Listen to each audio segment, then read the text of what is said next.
ఈ ప్రపంచంలో ఎక్కువ పాపాలు చేసేవారు ధనవంతులుగా, సంతోషంగా ఎందుకు ఉంటున్నారు అన్న ప్రశ్నకి సమాధానంగా పరమేశ్వరుడు పార్వతీదేవితో ఇలా అన్నారు. ఒక్కసారి మీరే వినండి, తెలుస్తుంది. ఒకరోజు పార్వతీ పరమేశ్వరులు ఇద్దరూ ఏకాంతంగా కైలాసంలో కూర్చుని ఉన్నారు. ఆ సమయంలో పార్వతీదేవికి ఒక చిన్న సందేహం వచ్చింది. పార్వతీదేవి పరమేశ్వరుని ఇలా అడుగుతుంది: స్వామి, ఈ ముల్లోకాలను మీరు పాలిస్తూ ఉంటారు కదా, మరి ఈ ప్రపంచంలో ఎప్పుడూ కూడా చెడ్డ పనులు చేసేవారు, ఆపదలో ఉన్నవారికి ఎన్నడూ సాయం కూడా చేయని వారు ఎందుకు అంత సంతోషంగా ఉంటున్నారు? వారే ఎందుకు ధనవంతులు అవుతున్నారు అని అడిగింది. అప్పుడు ఆ పరమేశ్వరుడు, నీ ప్రశ్నకు తప్పకుండా సమాధానం చెబుతాను వినుదేవి, కానీ అది ఇప్పుడు కాదు. మన వస్త్రధారణ చేసి భూలోక సంచారం చేసి వద్దాం పద అంటాడు. అలా పార్వతీ పరమేశ్వరులు ఒక అడవి మార్గం గుండా వెళ్తుండగా మార్గం మధ్యలో ఒక పెద్ద వృక్షం నేలకు ఒరిగి కేవలం దాని వేర్లు మాత్రమే భూమిలో ఉంటాయి. ఆ పరమేశ్వరుడు చూసుకోకుండా అలా నడుస్తూ ఉండగా శివునికి ఆ వృక్షం తగిలి స్వామివారు ముందుకు పడిపోతారు. కాలికి బాగా గాయమయ్యి రక్తస్రావం అవుతూ ఉంటుంది. అప్పుడు పార్వతీదేవి బాధపడుతూ కంగారు పడిపోతూ తన చీర కొంగును చింపి గాయానికి కట్టుకడుతుంది. కానీ ఆ పరమేశ్వరుడు మాత్రం ఆ వృక్షానికి నువ్వు ఇంకా విశాలంగా తయారవ్వమని, అడవిలోనే అన్నిటికన్నా పెద్ద వృక్షంలా మారాలి అని వరమిస్తారు. ఆ వరం విన్న తరువాత పార్వతీదేవికి ఏమీ అర్థం కాలేదు. అదేంటి స్వామి, అసలు ఈ వృక్షం వల్లనే కదా మీకు ఇంత పెద్ద గాయమైంది, మరి మీరు ఈ వృక్షానికి ఎందుకు సాయం చేస్తున్నారు? పైగా అన్ని వృక్షాల కన్నా పెద్దగా అవ్వమని ఎందుకు వరమిచ్చారు? అసలు మీ నేనేంటో నాకు అర్థం కావడం లేదు స్వామి అని చెప్పి అంటుంది. అప్పుడు ఈ ప్రశ్నకు నేను తప్పకుండా సమాధానం చెబుతాను దేవి, కానీ ఇప్పుడు మాత్రం మనం తిరిగి కైలాసానికి వెళ్దాం పద అంటాడు. పరమేశ్వరుడు పార్వతీదేవి ఇద్దరూ కైలాసానికి తిరిగి ప్రయాణమై తరువాత కూడా పార్వతీదేవికి మాత్రం భూలోకంలో జరిగిన దాని గురించి ఆలోచిస్తూ, అసలు స్వామి ఎందుకు ఆ విరిగిన వృక్షానికి అంత పెద్ద వరాన్ని ఇచ్చారు, అన్నిటికన్నా పెద్ద వృక్షంగా ఎదగమని ఎందుకు వరం ఇచ్చారు అని చెప్పి దాన్ని ఆలోచిస్తూ అసలు ఉండబట్టలేక స్వామివారి వద్దకు వెళ్ళి మరలా అడుగుతుంది. ఈ ప్రపంచంలో పాపాత్ములైన మనుషులు, దుష్ట స్వభావం కలిగిన మనుషులు వీరెందుకు స్వామి ఎప్పుడు ఆనందంగా ఉంటారు, సుఖవంతమైన జీవితాన్ని గడుపుతున్నారు అని పార్వతీదేవి పరమేశ్వరుని ప్రశ్నిస్తుంది. మీ ప్రశ్నకు సమాధానం చెప్పడానికి ఇంకా కాస్త సమయం పడుతుంది దేవి అని ఆ పరమేశ్వరుడు అంటాడు. విరిగిపోయిన వృక్షం చాలా పెద్దగా అవ్వాలి అని పరమేశ్వరుడు వరమిచ్చారు కదా, ఆ వృక్షం అతి కొద్ది రోజుల్లోనే అడవిలో కల్లా అతి పెద్ద వృక్షంగా మారిపోతుంది. ఆ వృక్షం ఎదురుగా అడవిలో ఉన్న ప్రతి వృక్షం చిన్నదిగానే కనిపిస్తుంది. మనుషులు ఎలా ఉన్నారు అంటే తమ దుష్ట స్వభావాన్ని వారు వదులుకోలేకపోతున్నారు. వారి చెడ్డ అలవాట్లను వారు వదులుకోవడం లేదు. తమ నీచ తత్వాన్ని వారు చనిపోయేంత వరకు వదలడం లేదు. చెరుకులోని గుణం ఏమిటి?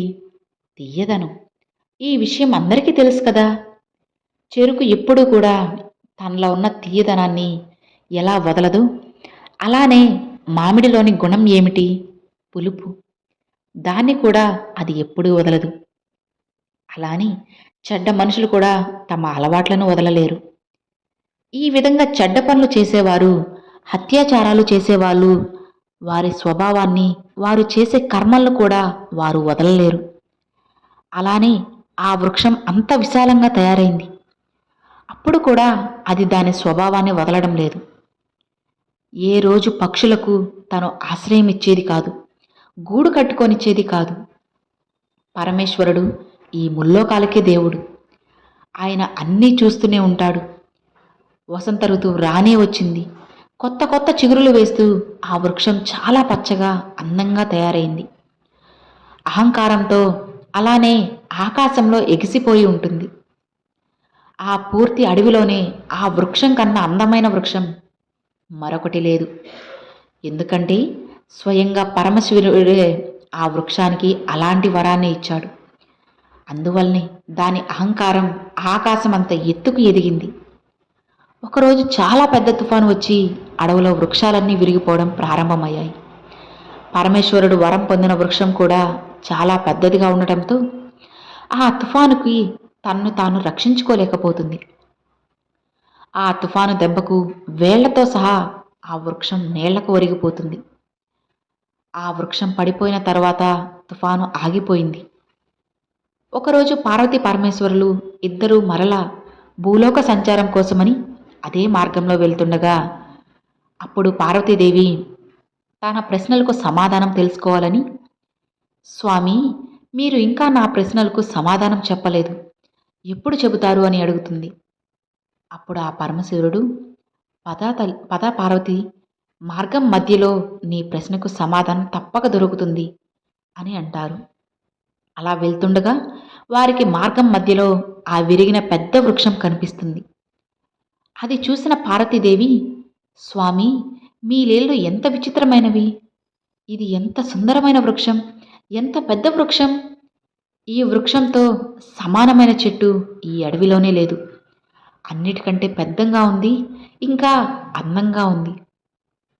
ఈ వృక్షం నిలబడి ఉన్నట్లయితే అది ఎంత అందంగా ఉంటుంది, ఒక్కసారి ఈ వృక్షాన్ని చూడండి, వేళ్లతో సహా మొత్తం నేలకు ఒరిగిపోయింది. అసలు దీనికి కారణం ఏంటి తండ్రి, ఏంటి స్వామి అని పార్వతీదేవి పరమేశ్వరుని అడిగింది. అప్పుడు పరమేశ్వరుడు పార్వతీదేవితో ఇలా అంటారు, దేవి, ఈ విరిగిపోయిన వృక్షం కొంతకాలం క్రితం మనం ఈ మార్గం గుండా వెళ్తున్నప్పుడు నా కాలికి తగిలింది.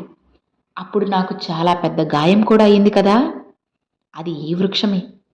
కానీ నేను ఆ సమయంలో ఈ వృక్షానికి ఏం వరం ఇచ్చానో నీకు గుర్తుందా? ఈ వృక్షాన్ని చాలా పెద్దగా ఎదగమని వరం ఇచ్చాను. అప్పుడు నేను వృక్షాన్ని తీసి పారేయాలి అంటే నేను చాలా కష్టపడాల్సి వచ్చేది. ఎందుకంటే ఆ విరిగిపోయిన వృక్షం చాలా అహంకారాన్ని కలిగి ఉంది. అందువల్లే ఈ వృక్షం నాశనం చేయడం నా ఆవశ్యకత. అందువల్లే ఈ చెట్టుని చాలా పెద్దగా అవ్వమని వరం ఇచ్చాను. చూడుదేవి, ఈ వృక్షం ఎంత విశాలంగా తయారైంది, ఎంత అందంగా ఉంది.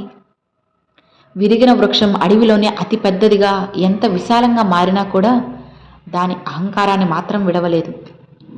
అన్ని వృక్షాల కంటే పెద్దదాన్ని అన్న అహంకారం కలిగి పక్షులకు గూడు కట్టుకొనివ్వలేదు. బాటసారులకు, యాత్రికులకు కూడా నీడనిచ్చేది కాదు. నీడనివ్వకుండా ఆకులను ముడుచుకునేసేది. అందువల్లే ఈ వృక్షం చాలా పెద్ద అహంకారి, చాలా పెద్ద పాపి. ఈ వృక్షం తన జీవితంలో ఎవరికి ఏనాడు కూడా ఉపయోగపడలేదు. ఇది జీవితంలో ఏ ఒక్క మంచి కూడా చేయలేదు. అందువల్లే ఈ వృక్షాన్ని సర్వనాశనం చేయడం నా కర్తవ్యం. ఈ వృక్షం చాలా విశాలమైపోయినా దాని పతనం మాత్రం దానంతట అదే చివరికి విరిగిపోయింది. నాశనం చేయడానికి నాకు ఎలాంటి కష్టపడాల్సిన అవసరం రాలేదు. ఇలా పరమేశ్వరుడు పార్వతీదేవికి చెప్పారు. ఎవరైతే దుష్ట వ్యక్తులు ఉంటారో వారు కొంతకాలమే ఆనందంగా ఉండగలరు, ఇంకా ధనవంతులుగా, బలవంతులుగా ఎదుగుతారు, సుఖవంతమైన జీవితాన్ని జీవిస్తారు. నేను వారికి ఏదో ఒక సమయంలో తెలియజేస్తాను. ధర్మ మార్గంలో రావడానికి వారికి అవకాశాన్ని కూడా ఇస్తాను. అలా మారకపోతే ఏ విధంగా అయితే ఈ వృక్షం వేళ్లతో సహా నాశనమైపోయిందో అదేవిధంగా పాపాత్ములు కూడా నాశనమైపోతారు. ఈ వృక్షానికి అవకాశం ఇచ్చినా కూడా తనలో ఎలాంటి మార్పు అది తెచ్చుకోలేదు. అదేవిధంగా మనుషులు కూడా తమలో మార్పు తెచ్చుకోకపోతే వారు కూడా ఈ వృక్షంలానే నాశనమైపోతారని పార్వతీదేవికి పరమేశ్వరుడు ఇచ్చిన సందేశం ఇది. అప్పుడు పార్వతీదేవి ఇలా అంటుంది, స్వామి, మీరు ఈ ముల్లోకాలకే నాథుడు. మీ లీల నాకు అస్సలు అర్థం కాలేదు. మీరు ఇచ్చిన వరంలో ఇంత అర్థం ఉందా? అప్పుడు నాకు అస్సలు తెలియలేదు. అదేవిధంగా పాపాత్మల వినాశనం తమ చేతుల్లోనే ఉంది. రాముడి పేరు ప్రతి ఒక్కరూ వినే ఉంటారు. రామాయణంలో రావణుడు 3 లోకాలు తన జ్ఞానంతో గెలిచాడు. కానీ తన మృత్యువుని తానే స్వయంగా కోరి తెచ్చుకున్నాడు. రావణుడు మరణించినప్పుడు ఏడవడానికి మండోదరి తప్ప ఎవ్వరూ తోడుగా లేరు. ఈ ప్రపంచంలో మనుషులు అహంకారంతో మునిగిపోయి ఉన్నారు. అహంకారంతో ఎదుటి వారి మనసులను నొప్పిస్తున్నారు. పాపాలు చేస్తున్నారు. ఇంకా చేస్తూనే ఏమాత్రం కూడా భయపడ్డం లేదు. వారు కొంతకాలం మాత్రమే సుఖంగా సంతోషంగా ఉంటారు.